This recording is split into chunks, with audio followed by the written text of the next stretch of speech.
안녕하십니까. 오늘은 인텔 템포럴 초이스에 대해서 배우겠습니다. 지난 시간에 바잉 앤 셀링이라고 해서 저희가 원래 기본적으로 배우던 소비자 모형에서 이니셜 인다우먼트라는 요소를 도입했을 때 어떻게 모형이 변화하는지를 봤었습니다.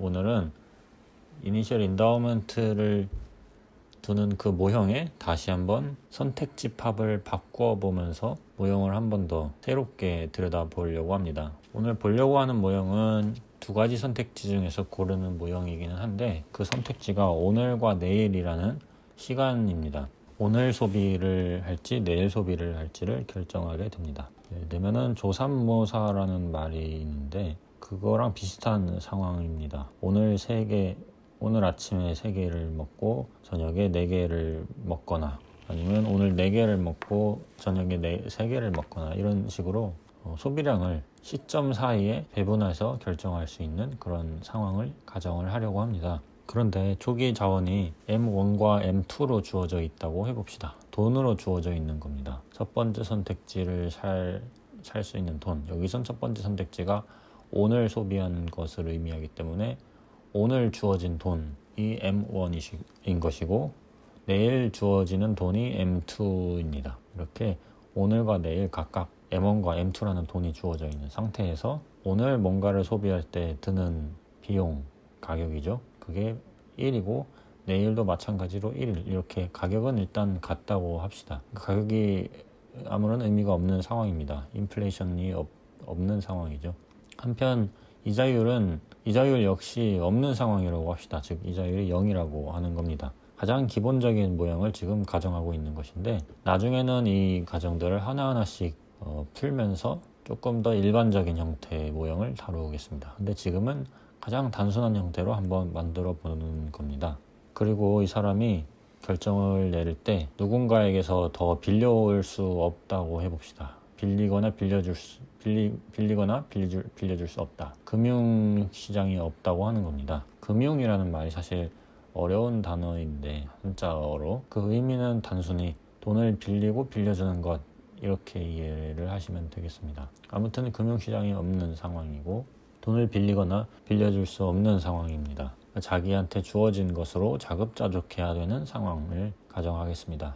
그 다음에 거기서 이제 C1과 C2를 결정 내리게 됩니다. C1은 오늘 내가 소비를 얼만큼 할지를 의미하고 C2는 내일 내가 소비를 얼만큼 할지를 의미하게 됩니다. 이렇게 오늘과 내일 2기간 동안 사는 그런 모형인데 버젯 컨스트레인트가 어떻게 생겼냐면 다음 그림과 같은데 일단은 이니셜 인다우먼트가 M1과 M2로 주어져 있죠. 그리고 저기 검정 실선에 있는 점들은 모두 다 소비 가능합니다. 그 아래에 있는 면도 소비 가능하고요. 그래서 feasible set이 저렇게 오른쪽은 잘린 형태의 면으로 사각형으로 나타납니다.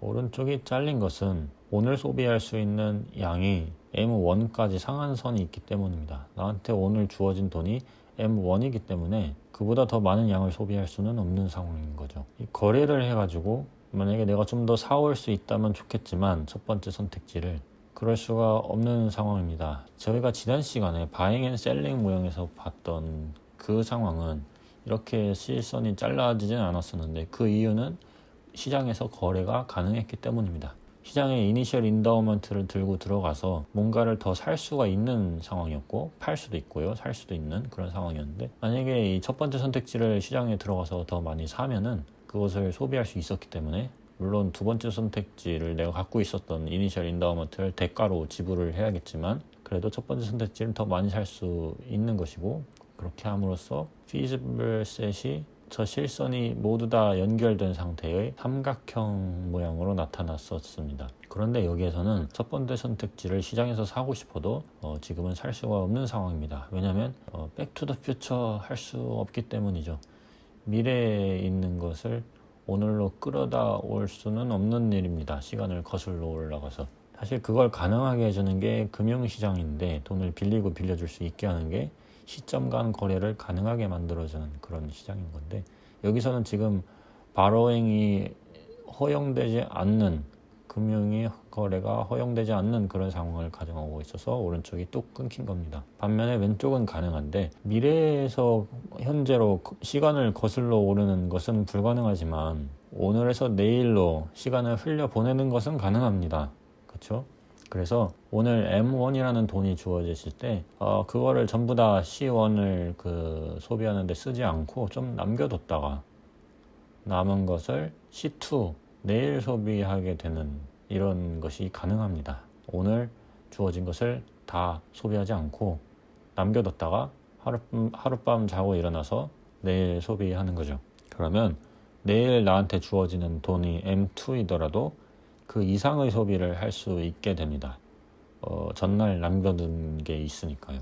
그래서 버젯 컨스트레인트는 저렇게 M1을 기준으로 뚝 끊긴 모양이 됩니다. 그리고 여기에서 기울기는 마이너스 1인데 첫 번째 선택지와 두 번째 선택지가 가격이 같아서 지금 교환 비율도 같은 상황입니다. 그래서 기울기가 마이너스 1인 겁니다. 하나를 포기해야 하나를 얻을 수 있는 그런 상황인 거죠. 그런데 좀 전에 보신 그 모형을 조금 더 업그레이드 할 수 있습니다. 일단 이자율을 도입하고 금융거래를 허용할 수 있습니다. 그러니까 돈을 빌리고 빌려줄 수 있게 해주는 겁니다. 그러면 버젯 컨스트레인트, 이 사람이 직면한 현실이죠. 그것도 달라집니다. 이제는 빌릴 수가 있으니까 백투더 퓨처가 가능해진 겁니다. 그러니까 미래에서 현재로 거슬러 올라오는 것이 가능해지는 겁니다. 소비 측면에서만 보면. 버젯 컨스트레인트를 도출하기 위해서 먼저 뭔가를 빌려주는 사람의 입장에서 생각을 해봅시다. 빌려주는 사람의 입장에서 C2 내일 소비량이 어떻게 될지를 한번 보시면 여기 나와 있듯이 일단 내일 주어진 돈이 있습니다. M2라고 있죠. 그거를 이제 빌려주는 사람 입장에서는 오늘 내가 빌려주고 내일은 내일 아침이 밝으면 내가 빌려줬던 걸 다시 돌려받게 됩니다. 그러니까 내일이면 내가 좀 많이 풍족해지는 거죠. 오늘은 내가 빌려줘서 조금 부족하게 소비를 했을지 모르겠지만 내일이 되면 원래 나한테 내일 들어오는 것도 있고 M2죠. 그 다음에 전날 내가 빌려줬던 걸 다시 돌려받는 것도 있고 그게 M1-C1입니다. 내가 전날 M1만큼 갖고 있었는데 그 중에 C1만 소비를 했던 겁니다. 그러면 M1 빼기 C1만큼이 남게 됩니다. 그거를 다른 사람한테 빌려줬다가 다음날 아침 다른 사람에게서 돌려받은 것입니다. 거기다가 그것을 돌려받는 것에서 나아가서 이자까지 해서 받게 되면은 R이 0이 아니고 0보다 크면 그렇게 되겠죠. R 곱하기 M1-C1만큼을 이자로 받게 됩니다. 그래서 이 사람이 내일 소비할 수 있는 만큼은 저 세 가지 요소를 전부 다 더한 것입니다. M2 더하기 M1 빼기 C1 더하기 R 곱하기 M1 빼기 C1이 되겠습니다. 그러니까 오늘 내가 빌려줬으면 내일은 아주 풍족해지는 셈입니다. 그래서 C2는 M2 더하기 M1 빼기 C1 더하기 R 곱하기 M1 빼기 C1 다음과 같은 식으로 나타낼 수 있겠습니다. 근데 이번에는 입장을 바꿔서 오늘 좀 빌리는 그런 사람의 입장에서 생각해 봅시다. 오늘 내가 좀 더 소비하고 싶어서 다른 사람에게서 좀 빌리는 겁니다. 대신 내일 좀 갚아야겠죠? 그런 사람 입장에서는 내일 소비량을 한번 계산을 해보면 내일 소비량 C2는 어떻게 되냐면 일단 내일 돈이 주어지긴 주어집니다. M2가 있죠. 근데 그거를 전부 다 쓸 수는 없어요. 왜냐면 갚아야 되기 때문인 거죠. 그래서 전날 내가 초과 소비한 게 어느 정도인지를 한번 보시면 C1 빼기 M1입니다. C1이 M1보다 더 큰 상황인데요. 내한테 원래 주어졌던 M1보다 첫날에 그보다 더 많은 양의 C1을 소비했던 겁니다. 그래서 초과 소비량에 해당하는 C1 빼기 M1만큼을 초과 소비하려면 나한테 주어진 것은 M1 뿐이니까 결국 다른 사람에게서 그만큼을 빌려왔다는 겁니다. 그래서 C1 빼기 M1이 내가 전날 다른 사람한테 빌려왔던 만큼이 되겠고 다음 날이 되면은 그것을 갚아야 되는 겁니다. 원금에 해당하는 거죠. 그래서 C1 빼기 M1만큼을 갚고 그 다음에 이자까지 내게 됩니다. 그래서 R 곱하기 C1 빼기 M1 이거를 이자로 내일 내는 거죠. 근데 내일 나한테 주어진 돈은 M2니까 거기서 이제 차감해 나가는 겁니다. 그래서 M2 빼기 C1 빼기 M1, 그 다음에 다시 빼기 R 곱하기 C1 빼기 M1 이렇게 되는 겁니다. 그래서 첫날 돈을 빌려주는 사람이 아닌 첫날 돈을 빌리는 사람의 입장에서는 버젯 컨스트레인트가 다음과 같게 되겠습니다. 그런데 이 식을 앞에서 보셨던 식과 한번 매칭해 보면 결국은 같은 식입니다. 아까는 M1 빼기 C1으로 되어 있었는데 여기는 마이너스가 붙은 상태에서 C1 빼기 M1으로 이렇게 되어 있습니다. 그래서 결국 빌려주는 사람이나 빌리는 사람이나 수식만 놓고 보면은 동일한데 다만 C1이 M1보다 크냐 작냐 이것만 다르게 되겠습니다. 그래서 식은 일단은 통일을 할 수가 있습니다. 그래서 budget constraint of 빌려주는 사람의 입장이든 빌리는 사람의 입장이든 다음과 같은 식이 됩니다. 여기 지금 식이 두 가지가 나와 있는데 이것도 같은 식입니다. 1 플러스 R 위에 있는 식은 그대로 항들의 위치만 바꿔주는 식이고 밑에 있는 식은 그것을 1 플러스 R로 양변을 나눈 결과입니다. 그래서 위에 있는 식은 보통 내일을 기준해서 가치를 측정한 것이 되겠고 밑에 있는 식은 오늘을 기준으로 가치를 측정한 식이 되겠습니다. 그래서 위에 있는 식은 future value budget constraint라고 부르시면 되겠고 밑에 있는 건 present value 기준으로 작성한 budget constraint가 되겠습니다. 왜냐하면 C1이라는 게 있으면 이것이 내일이 되면 이자까지 붙어가지고 1 플러스 R 곱하기 C1이라는 만큼이 되죠. 그게 이제 위에 있는 식, 내일 기준으로 작성된 식인 것이고 이제 C2라는 게 있으면 오늘로 땡겨 오려면 1 플러스 R만큼 나눠야겠습니다. 그게 이제 밑에 있는 식, present value 해당하는 식입니다. 이렇게 됐을 때 버젯 컨스트레인트를 그림으로 나타내 보면 예전에는 뚝 끊겨 있었던 그 버젯 컨스트레인트가 이제는 연결이 됩니다. 오른쪽으로 나아갈 수 있는 겁니다. M1 이상 소비를 원래는 할 수 없었는데 이 빌리고 빌려주는 것을 허용하게 되면은 오늘 좀 내가 모자라도 다른 사람한테 빌려서 쓰면 되니까 오른쪽 영역으로 feasible set이 확장됩니다. 그래서 저희한테 익숙한 그런 버젯 컨스트레인트를 보실 수 있습니다. 여기서 지금 이자율이 도입된 상황이고 그래서 기울기도 좀 달라지는데 원래는 기울기가 마이너스 1이었지만 이제는 금융시장에서의 양측 재화의 교환 비율을 의미하는 이자율을 반영한 마이너스 1 플러스 R이 됩니다. 여기서 잠깐 이자율은 무엇을 의미할까요? 이자율은 여기서 이자율 R이 만약에 높아지면은 어떤 영향을 끼치게 되냐면 돈을 빌리는 입장에서 이자율이 높아지면은 굉장히 비싸다고 이제 오늘 소비하기가 비싸다고 느끼겠죠. 바로 그겁니다. R이란 오늘 소비하는 재화의 가치를 의미하기도 합니다. 이자율이라는 것이. 그래서 저기 1 플러스 R이 있는데 저게 절대값이 커질수록 그래서 저 기울기가 더 가파른 모양을 할수록 첫 번째 선택지 즉 오늘 소비하는 것의 가치가 더 귀해지는 것을 의미합니다. R이 커지면 커질수록 오늘 더 많이 소비하고 싶어하는 사람 입장에서는 오늘 더 많이 소비하려면 결국 오늘 걸 더 많이 빌려와야 되는데 이제 그건 이제 금융시장에서 C1을 산다는 의미죠. 그걸 더 많이 사와야 되는데 R이 커진다는 거는 내일 더 많이 갚아야 되기 때문에 사오는 비용이 더 높아지는 것입니다. 그래서 사오는 비용에 해당하는 저 이자율 R을 결국 C1의 가격과도 같은 역할을 하게 되겠습니다. C1의 가격과는 정확히 같은 개념은 아니지만 사실상 가격과 같은 역할을 하는 것입니다. 그 다음에 절편도 눈여겨볼 만한데 엑셀편을 보시면 조금 전에 보셨던 그 버짓 컨스트레인트를 정리하면 나오는 식입니다. C2에 0을 대입하고 나머지를 전부 C1에 대해서 정리하면 M1 더하기 1 플러스 R분의 M2라는 저 식이 나오는데 저것은 나한테 주어진 인다우먼트의 현재 가치를 의미합니다. 나한테 주어진 인다우먼트 M1, M2 저것을 전부 다 C1을 사는 데 쓴다는 것은 내일 소비를 전혀 하지 않고 오늘 소비를 위해서 전부 다 금융시장에서 거래를 해가지고 C1으로 바꿔주는 겁니다.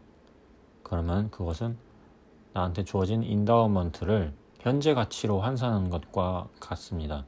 그래서 M1은 어차피 나한테 현재 시점에 주어지는 돈이니까 그대로 M1인 것이고, 다만 M2가 내일 M2라는 건데, 내일 M2는 오늘 기준으로는 금융시장에서 거래를 한다고 치면 1 플러스 R로 나눠준 1 플러스 R분의 M2가 되겠습니다. 왜냐하면 1 플러스 R분의 M2를 만약에 내가 오늘 다른 사람한테 빌려주면 이자율 곱해진 형태로 M2가 되기 때문입니다. 시점을 이제 내일로 할 때는 1 플러스 R을 곱해야 되는 것이고, 내일에서 오늘로 땡겨올 때는 1 플러스 R을 나눠주면 되겠습니다. 시장에서 거래되는 이자율을 기준으로. 그래서 버젯 컨스트레인트는 저렇고, 근데 그것은 이제 현실의 모양이 그렇다는 것이고, 현실과는 별개로 나의 취향도 있겠습니다. 나의 취향에 따라서 현실에서 적절한 선택 가능한 것 중에서 내가 제일 좋아하는 것을 선택하면 되겠습니다. 그림을 통해 보시면 사람마다 이제 취향이 다른 것인데, 왼쪽 같은 경우는 인다우먼트가 M1, M2 두 점 중에서 왼쪽 위에 있는 점입니다. 저 인다우먼트가 주어진 상황에서 버젯 컨스트레인트가 굵은 실선으로 나타나는데, 금융이 가능할 때 나의 취향은 저기 파란색 무차별 곡선 모양을 하고 있어서 결국 선택은 C1, C2를 하게 되는 경우를 나타냅니다. 그런데 C1, C2는 지금 C1이 M1보다 큰 상태니까 오늘 소비하는 양이 나한테 오늘 주어진 것보다 더 많다는 것은 오늘 금융시장에서 더 많이 사왔다는 게 되겠습니다. 더 많이 사왔다는 것은 빌려왔다는 겁니다. 그래서 다른 사람한테 소비재를 더 많이 빌려오는 것을 의미합니다. 오늘 기준으로. 대신 내일 갚아야겠죠. 그래서 내일 나한테 M2가 주어져 있다고 하더라도 그것을 전부 다 소비할 수는 없고, 거기서 이제 갚고 남은 C2만큼을 소비하게 됩니다. 반면에 오른쪽을 보시면, 오른쪽은 M1, M2가 오른쪽 아래에 있는 점에 해당합니다. 그래서 저 점에서 이니셜 인다우먼트가 주어져 있는데, 그래서 이니셜 인다우먼트를 기준으로 버젯 컨스트레인트가 굵은 실선으로 나타나는데, 그 피지블 셋 중에서도 나의 취향은 파란색 무차별 곡선과 같이 생겨서 C1, C2 왼쪽 위에 해당하는 점을 선택하는 그런 모습을 그림으로 나타내고 있습니다. 그런데 C1이 M1보다 작습니다. 그러니까 나한테 주어진 것보다 더 적게 소비하는 겁니다. 그러니까 이 사람은 내일 더 많이 소비하고 싶어서 오늘 다른 사람한테 내가 가진 것들을 좀 빌려준 겁니다.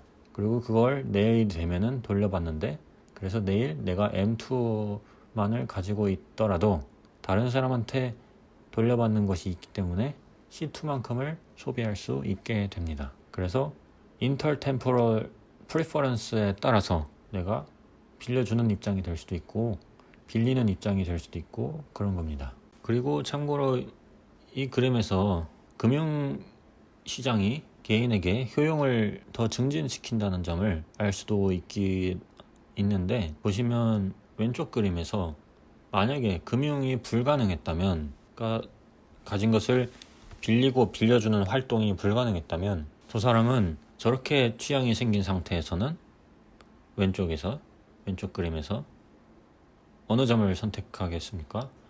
M1, M2를 아마 선택했을 겁니다. 더 오른쪽에 있는 점들을 선택하고 싶었더라도. 그래서 효용 수준이 아마 더 낮았을 겁니다. 인다우먼트를 지나갔었겠죠. 인디퍼런스 커브가. 근데 이제 금융이 가능해지면서 자기가 갖고 있는 것을 빌리거나 빌려줄 수 있게 되면서, 특히 이 사람은, 왼쪽에 있는 사람은 빌릴 수 있게 됨으로써 C1, C2라는 점을 선택할 수 있게 된 것이고, 그로 인해서 인다우먼트라는 점을 지나는 무차별 곡선보다 저 초이스라고 써있는 C1, C2를 지나는 저 무차별 곡선에서의 효용 수준이 더 높기 때문에 이 사람은 금융시장으로 인해서 득을 본 겁니다. 그래서 이 그림에서 왼쪽 그림은 금융이 개인에게 효용을 증진시킬 수 있다는 점을 나타내고 있기도 합니다.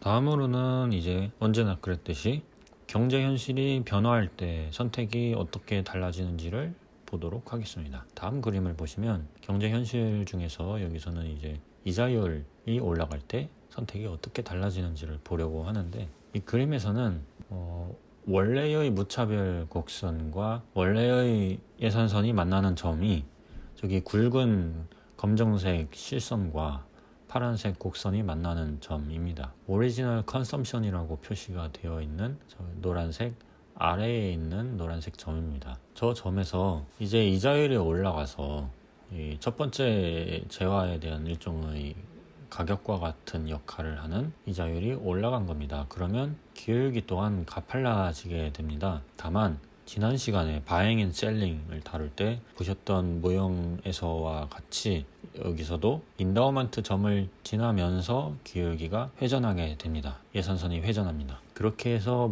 새로운 무차별 곡선과 새롭게 만나는 점이 여기 회색 실선과 파란색 곡선이 접하는 저 노란색 위에 있는 뉴 컨섬션이라고 표시된 저 점입니다. 그렇게 해서 이자율이 올라갈 때 선택하게 되는 지점이 어떻게 달라지는지를 그림으로 나타내고 있습니다. 그런데 여기서 재밌는 점은 이 사람이 만약에 원래 빌려주는 사람이었으면 이자율이 올라도 여전히 빌려주는 입장이 된다는 것입니다. 왜냐하면 이 사람이 원래 빌려주는 입장인데 보시면 검정색 굵은 실선에서도 인다우먼트 M1, M2를 기준으로 왼쪽에 있는 점들 중에서 선택하는 사람이면 그 사람은 M1보다 더 적은 만큼을 오늘 소비한다는 거니까 빌려주는 입장인 겁니다. 반면에 인다우먼트 M1, M2 보다 오른쪽에 있는 점에서 선택을 한다면 M1보다 더 많은 양을 오늘 소비한다는 것이니까 다른 사람한테서 빌려온다는 얘기가 되겠습니다. 그래서 인다우먼트 점을 기준으로 오른쪽에 있는 것을 선택하는지 왼쪽에 있는 것을 선택하는지에 따라서 오른쪽에 있는 걸 선택하면 다른 사람한테서 빌려오는 사람의 입장인 것이고 왼쪽에 있는 인다우먼트 M1, M2보다 왼쪽에 있는 점 중에서 선택하는 사람이면 다른 사람한테 오늘 내가 더 빌려주는 입장이 되는 것입니다. 그래서 이 그림에서 오리지널 컨섬션이라고 표시된 저 점은 빌려주는 사람의 입장이었던 거죠. 그런데 바로 그 빌려주는 사람의 입장에서 보면은 회색으로 예선선이 회전해서 변하더라도 회색 실선으로 변하더라도 저 회색 실선 중에 인다우먼트 M1, M2를 기준으로 오른쪽 밑에 있는 회색 실선이 있고 왼쪽 위에 있는 회색 실선이 있죠. 둘로 구분할 수가 있는데 오른쪽 아래로 이어지는 저 회색 실선은 사실 그렇게 선호되는 점들은 아닙니다. 왜냐하면 이미 이자율이 오르기 전에도 검정색 실선이 예선선이었을 때도 이미 선택 가능한 그런 점들이었습니다. 이미 피지블 셋 안에 있었던 거죠. 그런데 선택을 하지 않았다는 겁니다. 그러니까 이자율이 변하기 전이나 후나 예나 지금이나 예전에도 선호하지 않았기 때문에 지금도 선호할 이유가 없게 되는 겁니다. 뭐보다 선호되지 않았냐면 오리지널 컨섬션이라는 저 노란색 점 있죠. 그게 이자율 증가 후에도 여전히 피지블 셋 안에 들어 있습니다. 그러니까 적어도 저 오리지널 컨섬션이라는 저 점이 오른쪽 아래에 있는 회색 실선보다는 이미 더 선호되고 있는 상태인 겁니다. 네, 예산선이 회색으로 회전해서 변하더라도 여전히 오리지널 컨섬션이라는 점이 피지블 셋 안에 있고 또 오른쪽 아래에 이어지는 저 회색 실선 또한 피지블 셋에 해당되는데 둘 다 피지블 셋이 있긴 한데 애초에 오리지널 컨섬션이 저 오른쪽 아래에 있는 회색 실선에 있는 점들보다 더 선호되었기 때문에 예선선이 변화한 이후에도 예선선이 이자율이 증가로 회전해서 회색 선과 같이 된 이후에도 여전히 저 오른쪽 아래에 있는 회색 실선을 선택할 이유는 없게 되는 겁니다. 따라서 왼쪽 위에 있는 회색 실선 중에서 선택을 하게 되는 거죠. 이 허용함수가 만약에 증가함수라면 어차피 저 실선에서 만나긴 만날 텐데 오른쪽 아래에 있는 실선은 아니라는 겁니다. 그런데 오른쪽 아래에 있는 실선들이 M1을 기준으로 인다우먼트 M1, M2가 있을 때 M1보다 더 많이 소비하는 것을 의미하니까 오늘 기준에 빌려오는 사람의 입장인 것이고 인다우먼트 M1, M2를 기준으로 왼쪽에 있는 회색 실선은 M1보다 더 적은 만큼을 소비한다는 것이니까 오늘 내한테 주어진 것보다 더 적게 소비하고 남은 것을 빌려준다는 게 되겠습니다. 그래서 빌려주는 사람의 입장인 겁니다. 그래서 인다우먼트 점을 기준으로 볼 때 예선선이 변화하기 전에도 빌려주는 사람이 입장이었던 것이고 예선선이 변화하고 난 후에도 빌려주는 사람의 입장인 것인데 여전히 이자율이 증가할 때 그렇게 된다는 겁니다. 그래서 요약하면 이자율이 증가할 때 만약 이 사람이 원래 빌려주는 사람의 입장이었으면 이자율이 증가하고 난 이후에도 빌려주는 사람의 입장이어야 한다는 겁니다. 그게 이 그림에서 한번 관찰해 볼 만한 포인트가 되겠습니다. 이제 다음 그림을 보시면 여기서는 이제 M1, M2라는 인다우먼트가 살짝 위쪽에 저기 파란색 동그라미로 표시된 부분에 있습니다. 그 상태에서 이자율이 증가하면 여전히 그 점을 기준으로 예선선이 회전을 하는데 더 가파른 방향으로 회전을 하게 됩니다. 만약에 이 사람이 원래 소비하던 점이 오리지널 컨섬션이라고 지금 표시된 노란색 점 중에서 오른쪽에 있는 노란색 점에 해당되었다면 이 사람은 M1보다 더 많은 양을 소비하고 있었던 거니까 나한테 주어진 것보다 더 많이 소비하려면 다른 사람한테서 더 빌려와야겠습니다. 그래서 이 사람은 빌려오는 사람의 입장입니다. 빌리는 사람의 입장인 것인데 예산선이 변화하고 난 이후에 이 사람은 빌려주는 사람의 입장이 될 수도 있고 빌리는 사람의 입장이 될 수도 있습니다. 이때는 조금 전에 보셨던 그림과 같이 오리지널 컨섬션이 변화하고 난 이후의 예산선에도 여전히 포함되어 있는 상황이 아니고 여기에서는 오리지널 컨섬션이 예산선이 변화하고 나면은 그 바깥으로 벗어나게 됩니다. 그래서 예전에 그림에서의 그런 판단 과정은 거칠 수가 없는 상황이고 여기서는 모르는 겁니다. 그래서 예산선이 변화하고 날 때 이 사람이 지금은 원래는 빌리는 사람의 입장이었는데 이자율이 증가하고 난 이후에 여전히 빌리는 사람의 입장이 될 것인지 아니면 빌려주는 사람의 입장으로 바뀔 것인지는 모르는 상황입니다. 그래서 무차별 곡선이 지금은 그림과 같이 생겼기 때문에 계속 빌리는 사람의 입장이 되는 것이지만 무차별 곡선이 조금 다르게 생겼으면 사실 저 위에 있는 그러니까 이제 빌려주는 사람의 입장이 될 수도 있었던 겁니다. 그런데 여기서 관찰할 만한 포인트는 이 그림상에서 만약 이 사람이 빌리는 사람인데 오리지널 컨섬션 점에서 M1보다 더 많은 양을 소비하니까 다른 사람한테 빌려오는 그런 입장인 거죠. 근데 이자율이 증가하고 난 이후에도 여전히 빌리는 사람의 입장이라고 해봅시다. 예나 지금이나 빌려오는 거죠. 만약에 그렇다면은 이 사람의 효용 수준은 낮아지게 됩니다. 그림에서 보시는 바와 같이 증가함수 형태를 가정한다면 무차별 곡선의 수준이 낮아졌죠. 등고선을 생각해보면 고도가 좀 더 낮은 곳으로 이동을 한 거죠. 점이 그렇게 됩니다. 이걸 직관적으로 이해를 해보면 뭔가를 빌려오는 사람의 입장에서는 아까 설명드린 바와 같이 이자율이 올라가면 빌려오는 비용이 높아지는 것을 의미합니다. 계속 빌려오고는 싶은데 그것이 나의 취향에 부합하는데 그 비용이 더 커지게 된 거죠. 왜냐하면 내일 더 많은 양을 갚아야 되는 거니까. 이자율이 빌리는 비용입니다. 내일 얼마나 더 많이 갚아야 되는지를 결정하니까. 근데 그게 커진 거니까 이 사람의 효용 수준 역시 낮아지게 된 것입니다. 지금까지 논의를 지난번과 마찬가지로 슬러츠키 방정식으로 설명을 할 수가 있습니다. 가격이 오를 때 소비량이 어떻게 변화하냐 이거였죠. 여기서는 이제 가격이 오르는 것을 이자율이 오르는 것과 같다고 봅시다. 어차피 여기서 첫 번째 선택지에 대한 가격의 역할을 지금 이자율이 하고 있으니까요. 이자율이 오를 때 오늘 소비를 늘릴지 줄일지 이겁니다. 그래서 여기 식과 같이 아래에 있는 슬러츠키 방정식과 같이 우변의 왼쪽 항은 대체 효과를 나타내고 오른쪽 항은 소득 효과를 나타내는데 대체 효과는 마이너스입니다.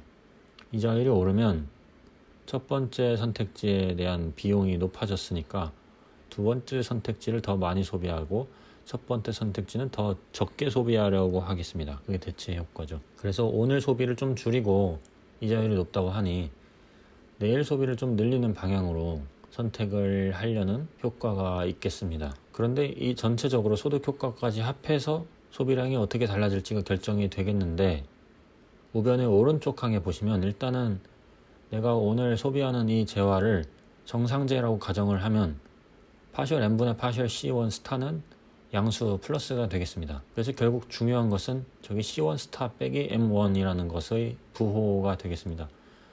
만약에 저 부호가 플러스면 어차피 대체 효과는 마이너스고 우변의 오른쪽 항 전체 저 소득 효과도 마이너스 곱하기 플러스는 마이너스니까 우변이 전체적으로 마이너스가 되겠습니다. 그래서 이자율이 오르면 소비량이 오늘 내가 소비하는 양이 줄어든다 라는 결론이 도출되겠는데, 그게 어떤 경우냐면 C1이 M1보다 큰 경우죠. 저기 C1 스타 빼기 M1이 양수라는 말은 C1 스타가 더 크다는 겁니다. C1 스타가 더 크다는 거는 나한테 주어진 M1보다 더 많이 소비한다는 것을 의미하기 때문에 다른 사람한테서 더 많이 빌려온다는 것을 의미합니다. 그러니까 빌려오는 사람의 입장에서는 이자율이 증가하면은 빌려오는 비용이 너무나 커진 것이고, 그렇기 때문에 소비량을 줄이는 것이 더 현명하겠습니다. 최적화를 하면 그렇게 되겠습니다. 반면에 부호가 만약에 음수인 경우, 그러니까 M1이 C1 스타보다 큰 경우, 그러니까 C1 스타가 M1보다 더 작은 경우, C1 스타 빼기 M1은 마이너스가 되겠는데, 그 경우 소득 효과가 플러스가 되기 때문에 대체 효과 마이너스랑 상쇄를 하고 남을지 상쇄하기에 역부족일지 모르는 겁니다. 그래서 소비량이 증가할지 감소할지 모르는 건데, 그 경우는 C1 스타가 M1보다 작은 경우인 것이고, C1 스타가 M1보다 작다 하면 오늘 나한테 주어진 것을 전부 다 소비하지 않고 좀 남겨서 그것을 다른 사람한테 빌려주는 경우를 의미하겠습니다. 그러니까 빌려주는 사람의 입장에서는 이자율이 증가하면 물론 대체 효과, 물론 오늘 소비에 대한 비용이 높아졌으니까 내일 소비를 늘리는 방향으로 생각을 하겠지만, 이 사람은 빌려주는 사람의 입장이기 때문에 이자율이 높아지면 그만큼 내일 돌려받는 것도 많아지겠습니다. 그래서 빌려주는 사람의 입장에서는 내일 돌려받는 양이 많아지니까 그것까지 고려해서 오늘 소비량을 늘릴지 줄일지를 결정하게 되겠습니다. 그래서 전체적으로 오늘 소비를 늘릴지 줄일지는 모르는 겁니다. 더 많이 빌려주는 사람일수록 이자율의 증가로 인해서 내일 돌려받는 양이 더 많아지니까 소득 효과가 더 큰 것이고, 그런 사람이면은 이자율이 오를 때 오늘 소비를 늘릴 가능성이 크겠습니다. 빌려주는 사람의 입장에서는 내일 벌어들일 것이 많아지니까 다른 사람들이 이제 더 많은 것을 갚게 될 거니까 사실상 나의 소득이 더 높아진 것이고, 그렇기 때문에 첫 번째 선택지 C1 스타, 그러니까 오늘 소비량을 늘려도 괜찮게 되겠습니다. 늘릴 수 있게 되는 것이고, 소득이 늘어났으니까 씀씀이가 커지는 것입니다. 이제 마지막으로 이 모형을 좀 더 일반적인 모습으로 만들고 마치겠습니다. 저희가 가격을 뭐 이렇게 1로 놓고 했었는데, 그러지 말고 이제는 P1, P2 이렇게 놔볼 수도 있습니다. 그 다음에 이니셜 인다우먼트도 그 전 시간에 보셨던 것과 같이 오메가1, 오메가2 이렇게 놔볼 수 있겠습니다. 그러니까 돈 M1, M2와 같은 그런 돈으로 두지 않고 이렇게 실물 기준으로 오메가1, 오메가2 첫 번째 소비재, 그러니까 여기서는 오늘 소비하는 것을, 여기서는 오늘 내가 소비할 수 있는 그런 소비재가 오메가1만큼 주어져 있다고 하는 것이고, 내일 소비할 수 있는 소비재는 오메가2만큼 주어질 것이라고 하는 겁니다. 이 경우 식만 간단하게 이제 정리를 더 하면 되는데, P2 곱하기 C2만큼을 내가 소비를 하게 됩니다. 돈으로 환산하면 그렇다는 겁니다. 근데 그게 우변을 보시면 나한테 주어졌던 오메가2를 돈으로 환산한 P2 곱하기 오메가2가 있는 것이고, 이 사람이 이제 만약에 전날 누군가한테 빌려준 사람이라면 다음날 이렇게 돌려받게 될 텐데, 얼만큼 돌려받냐면 1 플러스 R, 원금에다 이자까지 합한 만큼을 돌려받게 되는데, 원금이 어떻게 되냐면, 그러니까 이 사람이 오메가1 빼기 C1만큼을 소비하지 않고 남겨둔 다음에 다른 사람한테 빌려줬었는데, 빌려줄 때는 이제 P1 값으로 시장에서는 거래가 되겠죠, 그날. 그래서 P1 곱하기 오메가1 빼기 C1이 전날 거래된 액수가 되겠습니다. 근데 이게 다음날로 넘어오면서 갚을 때는 1 플러스 R만큼 곱한 상태로 갚게 되겠습니다. 그래서 여기는 이제 실물 시장과 금융 시장을 다 가정하고 있는 좀 더 일반적인 모형입니다. 그 다음에 저식을 이제 P2로 양변을 나누어 주시면 아래식과 같이 정리가 되는 것이고, 상대 가격이 오른쪽 칸에만 남게 됩니다. 그리고 가격이 만약에 파이라는 인플레이션율로 상승을 한다고 하면 P1은 예를 들어서 1로 두고 P2는 그 경우 인플레이션율이 파이라면 1 플러스 파이가 되겠습니다. 그러니까 어차피 P1이랑 P2는 약분을 하고 나면은 1 플러스 파이분의 1로 됩니다.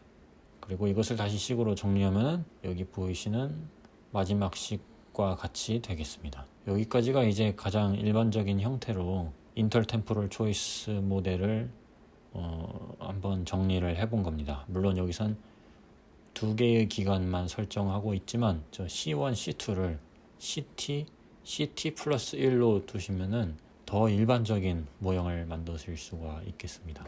이 인터템포럴 초이스 모델은 언젠가 언급했듯이 거시경제학에서도 아주 자주 쓰는 그런 모형입니다. 시간의 흐름에 따라서 어떤 국가 경제에서 소비량이 어떻게 달라지는지, 그리고 그로 인해서 국가의 총 수요가 어떻게 달라지는지 그런 것을 관찰할 수도 있게 됩니다. 아무튼 인터템포럴 초이스 모형은 여기까지 하고 마치겠습니다. 그리고 다음 주에는 대면으로 뵙도록 하겠습니다. 감사합니다.